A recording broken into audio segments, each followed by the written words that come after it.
And I just have to say, there endeth the reading for today. Your Excellencies, ladies and gentlemen, you are aware of the expression, "This is the moment," and it's attributed to show business. This is not show business, but it is our show business, because this is the moment we have been waiting for. And we use our applause as we greet Most Honorable Sir Howard Cooke to the lectern. Your applause, please.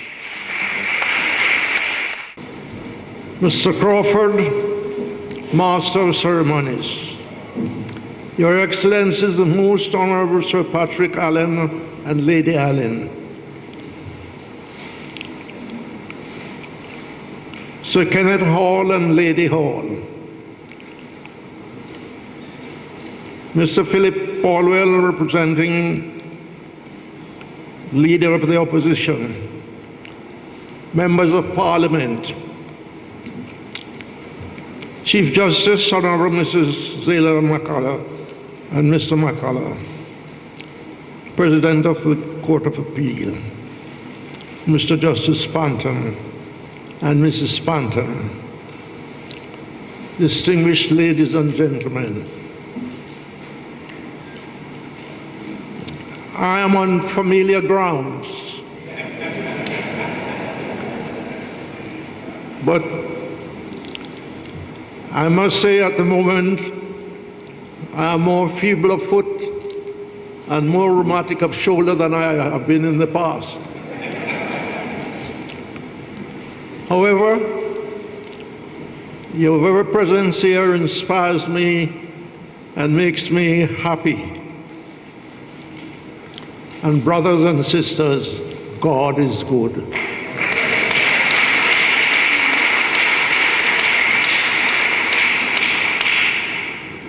Let me begin by thanking all those who have influenced my growth and development, and in particular, I want to thank the production team for enabling this event to take place.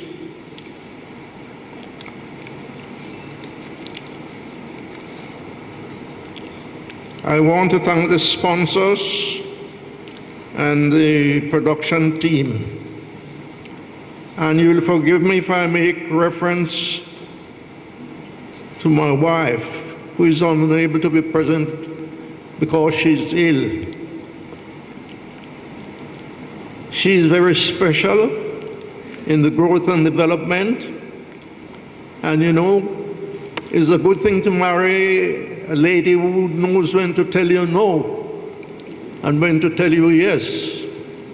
And this lady has, on so many occasions, said to me, "You ought not to do that." And I bow respectfully. I always do that. It was in 1999 that in a discussion about Hands Across Jamaica for Righteousness, after I'd read Father Sherlock's biography, I realized that Mrs. Cooke had a particular flair for writing that would benefit the nation. So having read Father Sherlock's book and the story he had to tell, I felt that I had a story to tell too. My experience in the church, in teaching, life insurance, sports, cultural activities, and experience in politics. These are very interesting times now, and I wonder how I would fashion in the moment and in the excitement of these times. I don't know how you are fashioning and understanding it, but every day seems to be more interesting. But all the experiences I had in the past gave me the opportunity to understand where we ought to go. And therefore, I thought I would give my experience and asked Mrs. Cooke to write my story.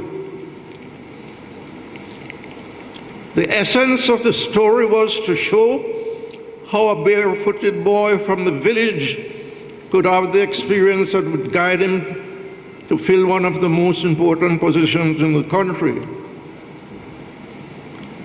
When you read the book, you will see some of the experiences I have there. But I will remember well, and I made reference to one which I want you to look at. When I was about 7, I saw a man driving a wagon, 5 mules, and he was sitting in what was known as a dicky. And he looked so great to me, I wanted to be a driver myself.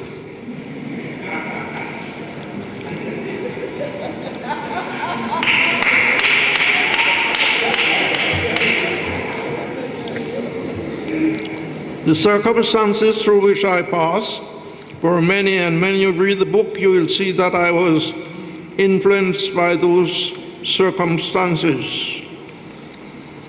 And I want you to read the book rather than to listen to me this evening.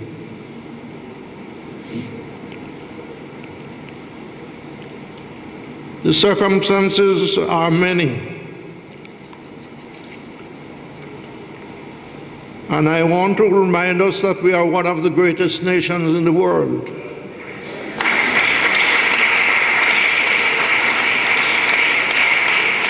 We are little, but we are Talawa.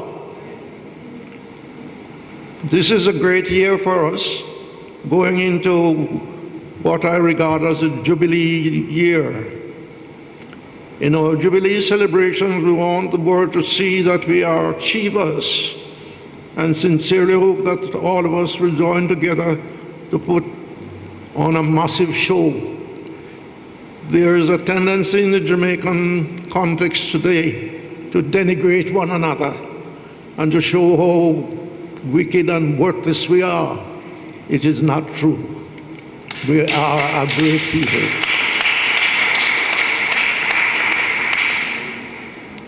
We must admit that our successes are many and have been due to the goodness of God. And when I immediately say to people when they call me, even on the telephone, and they say, "How are you?" I say, "God is good," even though I might be feeling pain at the time. So I sincerely hope that the phrase, "God is good," will go with each of you from tonight onwards. When people call you on your telephone, respond, "Brother or sister, God is good." And I hope that will be on the lips of all people. We are, as I said earlier, in interesting times, and we must set out deliberately to speak kindly one to another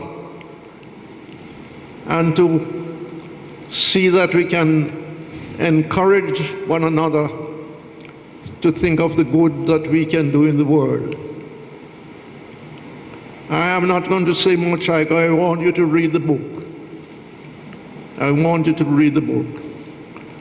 And I think I have spoken enough from this position to people to be tired of hearing me. And I particularly want to thank Sir Patrick and Lady Allen for making this room available.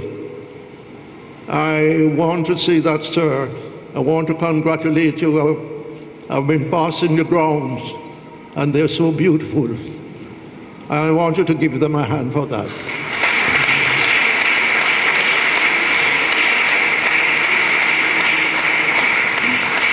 And as Sir Patrick said, it's not often that we have 3 governors generals in one place at the same time. I'm very happy that my friends, the 2 governors generals, are here with me. You honor me. And I thank all of you for coming tonight. And let this be a moment of truth when we'll continue to love one another, respect one another, and say, God be the glory. God is good.